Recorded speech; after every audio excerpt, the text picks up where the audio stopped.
Hello, my name is Katy Moyer. Welcome to my channel. I'm a group fitness instructor, master trainer, head master trainer who also is in corporate sales, is a life coach with the Greater Levels of Love program, a meditation teacher, and has done a myriad of different things that today I wanted to talk to you about active surrender and 5 things to think about, 5 questions, 5 ideas. I don't like to call things steps anymore because I like to give people questions that allow them to empower themselves, to self-reflect, and we'll get there. That's number 5. That's idea, thought, provoking, number 5. But I like to give people ways to self-reflect for themselves of what is true for them and what will allow them to feel empowered, because I truly believe that I am not the reason that you will be successful in actively surrendering, because it's a lot of work. How do I know? Because I know it's a lot of work because I'm trying to do it every single day. And I know that I'm the one choosing to do the work. No one else is doing it. I might go on YouTube and listen to some advice. I might have a one-on-one coaching call. I might have therapy. I might go to a dance lesson and get a coaching and it reminds me of something and then I write. It might be my boss in my corporate job gives me something to think about. It could be a myriad of things, but I'm still the one that goes home at night and I'm the one who actively does this. Because the only constant in life is change. That is 110% guaranteed. Promise you, it'll always be there. But what I think I didn't really realize 10 years ago is that, yes, change is the only constant. I knew that. But what I didn't realize is that my relationship with change is just like any other relationship out there. It's like when someone comes to my yoga class and I say, thank you for being here. Without you, I don't have a class. But you also don't have a class without me. So this isn't about like, you need me more than I need you or vice versa. No, it's a symbiotic relationship. You need me and I need you. The class doesn't exist without an instructor and student. Both are needed. Both are required. And that's the same with change. Change is a relationship like anything else. I need to show up for it. Change will always be there. But am I actually doing the give and take with it? Am I actually dancing with the change rather than resisting it? Right? There's some change that's easy to resist. You know, when you're going from winter to summer, you're like, heck yeah, let's do this. But when you're about to go from this beautiful fall into winter, at least for me, when I'm in Wisconsin, it's like not as fun of a change, right? But there are other changes that you really love. Like when you do get the promotion and you're going to change the role at work, the role that you've always wanted, that's awesome, right? But the thing is, both of those changes will happen no matter what, the ones we want and the ones we don't want.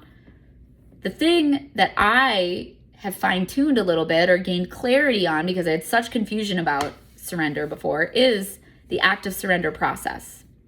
Because 10 years ago, if you were to tell me like, oh, you need to surrender this to the universe, you need to surrender this to a higher power, which I believe in. There's always a higher power, and we'll get into that. Like, even if you don't believe in that, we'll talk about gravity and how if you believe in that, then this active surrender will still work. But let's say, I just remember 10 years ago, someone was like, well, you just have to actively surrender it. And I was like, the surrender stuff is bullshit. Like, you lie down in the middle of the road and you pretend like a car is not going to run you over. Like, no, that's giving up.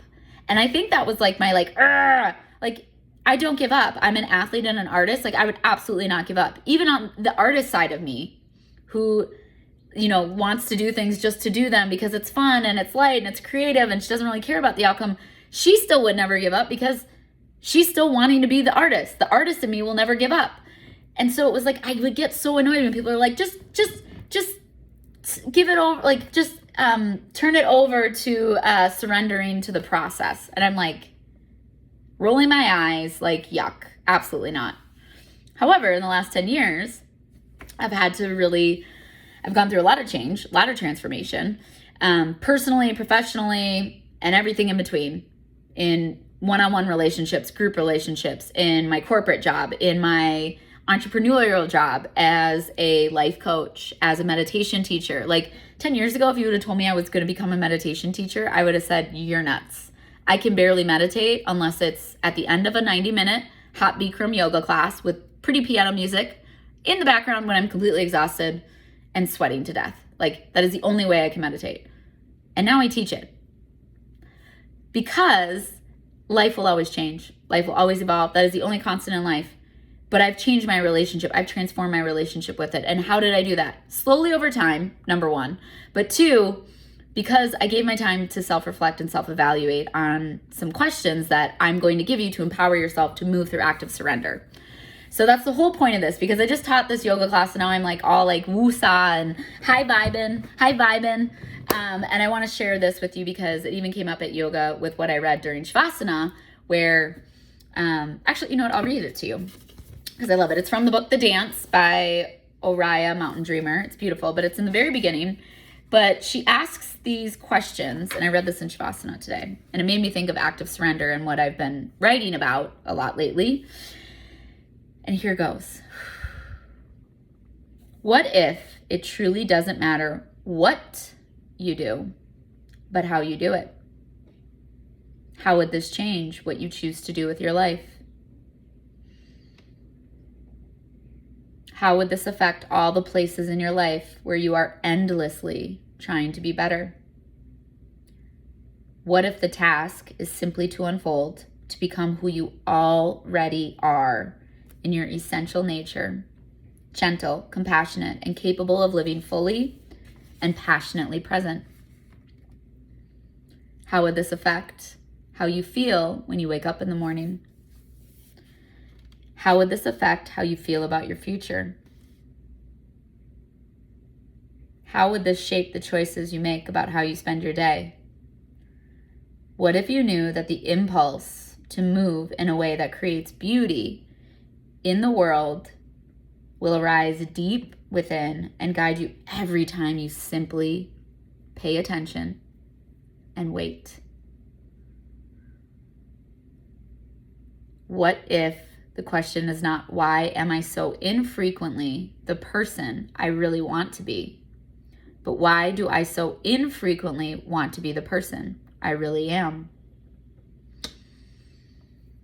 What if becoming who and what we truly are happens not through striving and trying, but by recognizing and receiving the people and the places and the practices that offer us warmth of encouragement we need to unfold? How would this shape your stillness, your movement, your willingness to follow the impulse to just let go and dance? Right? Like, so I read that in Shavasana, and then this thing happened in yoga that I'm going to talk about in a second, which just reminded me, like, surrendering is 110% an active process. My relationship with change and transformation has completely shifted to being able to self-reflect and self-evaluate and have more self-awareness on, okay, but where am I in my active surrender with this situation, this person? I like how she says person, places, and practices. Like, where am I in this relationship? And again, a relationship with anything outside of yourself. It could be your car, it could be your cell phone, it could be a person. We normally, with relationships, we think of people, but it could be just even your relationship, like, to your job, meaning not just like the people at your job, but like, how do you feel about your job and the role that you do? Like, what's that relationship like? So am I actively surrendering in all of these places? Where, to me, actively surrendering is this place, first and foremost, of non-attachment, where you are playing all out. You are trying to be your truest, brightest, fullest expression in this and really go for it. But you let go of the outcome. You let go of outside validation. You let go of how people feel about you or think about you, which is hard, because it's easy to say you don't care what people think when they've wronged you, they've done something wrong, or, you just don't like them. But when you deeply care about someone and you deeply love someone, and you're going to say, but I have to do this thing and I know that's going to make you upset, or I know you're not going to like it because I'm changing and you're not, and now our relationship has changed because I don't like to do those things anymore. That's hard. It's really hard. It is hard to do this stuff. I do not dismiss that, because I think transformation is really, really hard. I do it every day. I evolve every day. I try to grow every day. And I will tell you, first and foremost, it's why I want to give you these questions to empower you, because it is really hard. But you have to find a way to self-evaluate and self-reflect on your own self-awareness of where you are in this transformation. Like, what does it say about you? What does the outside world say about you when you pay attention and wait in this act of surrender. So I know it's not easy. I will already honor and acknowledge and commend you for showing up for your own transformation, to transforming even your relationship with change, because it's really hard. But it will lead to more inner peace, more truth, and truly a beautiful way to move through the world where you do let go and dance, where you see the world as more neutral than ever, and you allow your emotions to just be feedback. Feelings are feedback.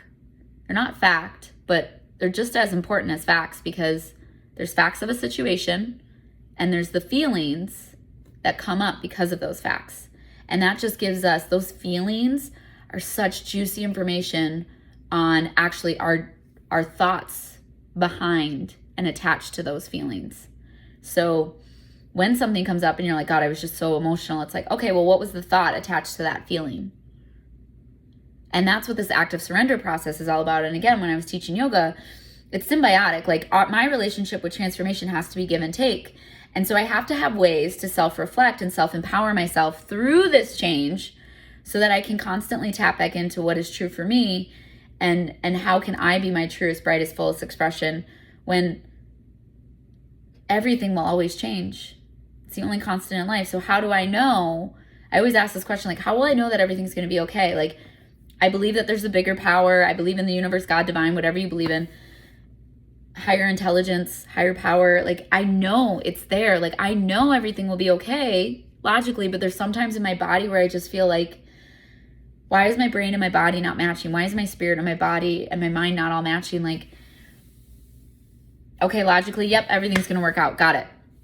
But when you're going through it, you're like, but I'm questioning myself, because I can't be the new future self that I want to be, but I also know I can't be the past person. So now it's like when a butterfly emerges from the cocoon, there's this time that they're no longer the caterpillar, but they're not ready to be the butterfly, but they're in this cocoon and they're neither. They're just space. It's unknown.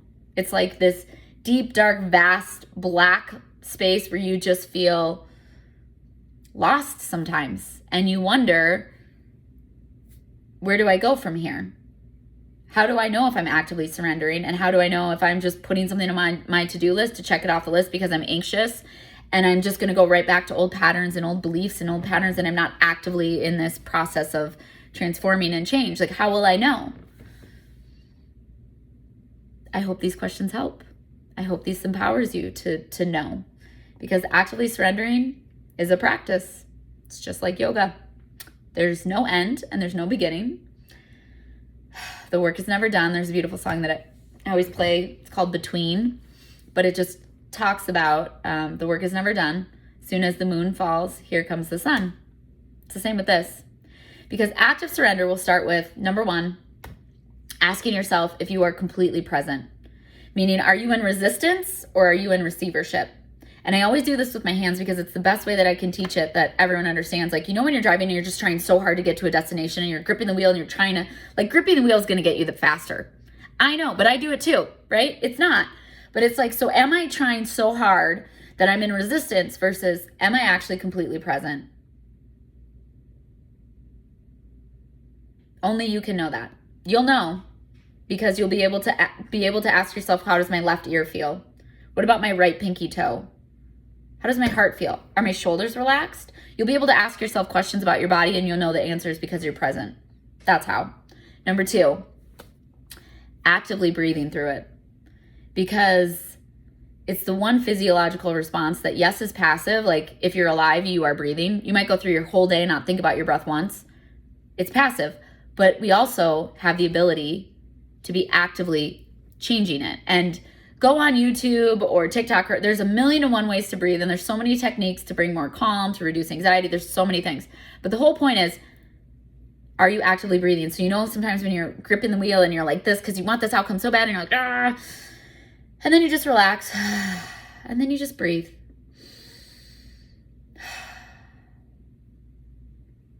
Are you actively engaged with your breath? That's the second thing to ask yourself.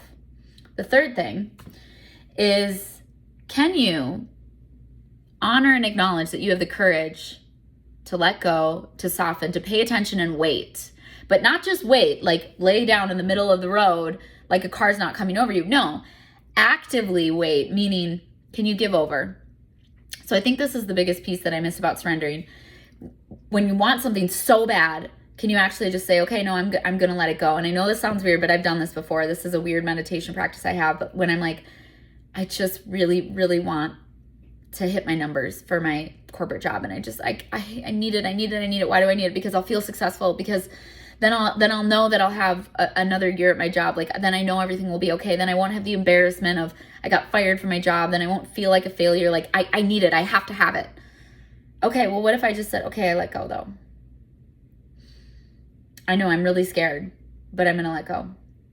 I know I think I need this thing to feel successful, to feel loved, to feel validated, to feel like I matter in this world, but I'm going to let that all go because I matter to me, because I love me, because I let go, because I actually choose courage over outcome, because I choose presence over outcome. And I'm going to give this over. It's just as scary. It's really scary to grip the wheel and force an outcome, because you really, all that is trying to control an outcome. And when you're in control, it's just a response to fear, right? It's like when I put something on my to-do list for December, even though I know that's a stressful time for me, that I won't want to go anywhere, that I'll need to do nothing because I have panic attacks and I freak out. Well, last year when I just didn't plan anything during that time, I had a different experience. It's October. I'm already putting things on my to-do list for December. And the other day I was like, oh my God, I'm doing it because I'm trying to control, because I'm so nervous about my corporate job. I'm trying to give myself something to do instead of being in this anxiety of, I don't know what's going to happen with my job. Well, guess what? The work is never done. And as soon as the moon falls, here comes the sun. Whether that comes with rising up to a different corporate job because I do get fired, or rising up to the same corporate job because I didn't get fired, here's the deal. I still give it over, because courage matters more to me in my present everyday life. Connection to my breath, connection to my presence. And so I do this. I'm like, okay, but I let go. I know both are scary, but I let go. I let go. I let go. I let go. And then at the very end, when you feel like your hands have completely unwound, you go, I let go. And you give it over by actually breathing, just like you would blow a dandelion out. You're making a wish. You're like, okay, I know this is super scary. And I still, universe, I don't know if I trust you that this is going to be okay, but I can't do it the other way. I let go. And here I'm going to give it over by blowing a wish and saying, there you go. It's yours now. It's yours now. And then let yourself sit in that. And here's the hardest part. Here's the fourth thing. Stay present to whatever comes up to you afterwards. When you let it go, you're like, okay. If immediately you go back to stressing about it, again, it's not good, bad, right or wrong, better or worse. All it is information. It's just information. Okay, good to know. I might have to let go a little bit more. This might have to be a daily practice of letting go of this outcome. Yep. Maybe you feel much better. You're like, oh, okay, fine. Oh, good. I feel better. All right. And then you can go about your day because you let it go and it's done. Or anything in between. You might think you let it go and it comes up a half an hour later. You might think you let it go, but da-da-da-da-da. The point is, just by becoming present and becoming receiving instead of resistance, and actively breathing and becoming aware of your breath, and honoring and acknowledging that you have the courage to let go and give over, what you're doing is enough. Just that alone. I highly encourage you to self-reflect and have self-awareness around, is this helping me, and journal and all of that. And I can give you tips about that. But just even doing those 3 steps, which take, by the way, less than 30 seconds to a minute, and you can do it in your car when you're in the middle of traffic, which is usually when all my spiritual life goes out the window, right? I'd be driving and I'm like, what I really need from you right now is to drive your car. And so I've turned it into this funny thing where, again, I'm gripping the wheel and I'm like, okay, thank you for driving your car. It has reminded me to breathe. It has reminded me that, because I have very dry dry sense of humor. I'm very sarcastic. I'm like, it reminds me that I get to not be in your car, and thank God for that. Thank God I get to drive my own car. Okay, let's do this. And I have the courage to just be in this moment, say the Ho'oponopono prayer, I'm sorry, please forgive me, I love you, thank you, and go about my day. And still stay present to it all, right? It takes 30 seconds, maybe a minute. And the reason I'm doing this right now after yoga is because when I taught today, I mean, this has come up so many times, but specifically today, we were in forward folding pyramid, where your feet are split and you're hanging over one leg, essentially. And I said, you know, this is a really great reminder, a microcosm of what active surrender is. Because you're actively deciding to be present in this moment. You're actively came to class and chose to be part of this relationship. Which again, you're actively choosing to be part of your relationship with transformation and change. So you actively decide you're going to be part of it. So now, are you in resistance or are you in receivership? Okay, whatever the answer is, doesn't matter. Now go to your breath. Bring breath up. And yoga is beautiful because that's what we cue all the time about how to breathe through things and relax. That wherever you're tight in your body, that's just a reminder to breathe into that space. Or that's what I use as my cue. And then you give over to the cosmos by surrendering to gravity. So even if you're someone who doesn't believe in universe, God, divine, or a higher power, higher intelligence, whatever you want to call it, but if you believe in gravity, like when we are in forward folding pyramid, you let your head hang heavy and you just say, you know what, gravity, I give this over to you. Like you can help my head hang heavier so that it elongates my spine naturally through my breath. I give it over to you. Because yes, I can force my head down towards the floor. We all can. We can force it. Or we could let go and say, you know what, I have the courage to give this over to the cosmos, to gravity, and say, I don't know how this is going to work out, but I'm going to let my head be heavy like a bowling ball. And I'm going to let my spine be like a string of pearls. And I'm just going to let the bowling ball naturally pull the string of pearls and elongate it by simply being exactly what it is, a heavy bowling ball that just hangs. It's just like my spine and my head. I'm just going to naturally say, hey, gravity, I turn this over to you. I give over. I'm not giving up because I have to be actively in this pose and I have to actively breathe into this because it might be uncomfortable. There might be things coming up for me all the time that I just have to breathe into and I have to be aware of. But I'm going to give this over to you, gravity, and allow you to assist me.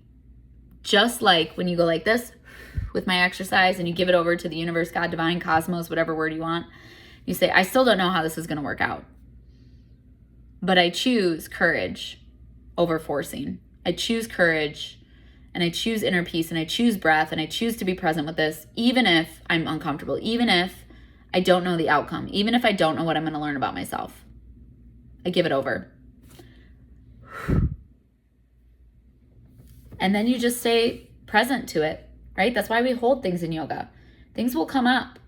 It will be scary. It will be uncomfortable. I've cried in yoga. Certain poses has released things that I didn't even know I needed releasing. I've felt super empowered and inspired by a yoga pose because it really was tough. And then I'm like, oh, hey, snap, snap. Look who could balance now. Check it, right? Or there's days where you're like, why was Warrior 2 so hard today? Like I can do Warrior 2 all the time. I could barely bend my knee. That's it. That's interesting. What's up with that? Right? And in a good way, like asking yourself, like, body, what's up with that? Like, and you just be present. Same with forward folding pyramid. Gosh, it's really hard to release the space between my shoulders. Why is that? Or wow, felt so good to release the space between my shoulders. I want to do that stretch more. Great information. Remember, staying present to it is everything's neutral. You let it be, right? Let the speaking words of wisdom, let it be. All right, that famous song, whisper words of wisdom. Well, the whispers only come when you're quiet and still and present and giving over. And that forward folding pyramid just reminded me of that. And then I had my book there, so I read what I read to you earlier about being patient and wait. Actively surrendering is an active process. You step up to the plate big time. I'm talking big time. This is just like you're about to play for the World Series or whatever big sporting event you like, the World Cup. Tour de France. I love that sports documentary because I do love, oh God, Tadej Pogacar. I don't know why I like him so much, but I still love Jonas Vingegaard too. I like them both. So hard to choose. Actively surrendering, it's a big game. And you have to step up to the plate big time. Big time. I know how hard it is because I actively do it. The reason I'm giving you these questions is because I want to empower you to self-reflect, to self-evaluate, and have self-awareness every single day to go through this on your own. Am I being present? Ask yourself, am I in resistance or am I in receivership? Check your hands. And then actively breathe into it. Am I actively breathing during this? That's how I'm going to know if I'm present. So am I actively breathing? Am I letting go? Am I letting go? And then am I honoring that I have the courage to let go? Am I giving this over? Am I letting go, letting go, letting go? And then am I just staying as present as possible to it? That's why we have Shavasana at the end of class. Things will come up, but we have to give space for that to come up. We have to give space to self-reflect. Put it on your calendar. I will send you questions. If you want more information, you can email me. I have lots of great ways to self-reflect on this because I do it every day. This doesn't happen by chance. My aunt, who's owns Canned Drinker Production, she does motivational speaking. She always said, happiness doesn't fall out of the sky. Actively surrendering does not fall out of the sky. I am 110% in honor and acknowledgement of that. I know it's hard. And the reason I'm pointing is because I'm really pointing at myself. I know how hard it is. I cannot do this for you. I don't like it. Ever since I was in fitness, I hated when people were like, you're the reason I've been able to lose weight. No. I might be a catalyst. I might spark a reaction for you to get somewhere faster than you would on your own, but I don't do the work for you. And the reason I'm so adamant about that is because no one does the work of active surrender but me. Me. I'm the one who does that work. I honor and acknowledge that about myself. I can't do the work for you. I can give you questions and ways to do that to help you grow and expand and be more you, your truest, brightest, fullest expression. Because when you do that, it gives me permission to be my brightest, truest, fullest expression. So we all need to do these things. I encourage you. I inspire you. I hope you take these. I hope you reach out to me and you want more ways to self-reflect, to self-evaluate, and really realize if you're in active surrender or not, because it's a big game. It's a big game and it's hard because you're going to want to control a lot of things. Remember, control is just a fear response. There is another way to do it. There is another way to have a relationship with change and transformation, because that is the only thing constant in life is change. And I hope that even if you just, the next time you're in traffic, think about this and do it for 30 seconds to 60 seconds, that's enough. That is. Just showing up for active surrender is enough. You are enough. I hope that helps. Reach out to me if you want more questions. But the active surrender in me honors the active surrender in you. The active pay attention and wait honors the active pay attention and wait in you. In light and love. Namaste. Katy Jane.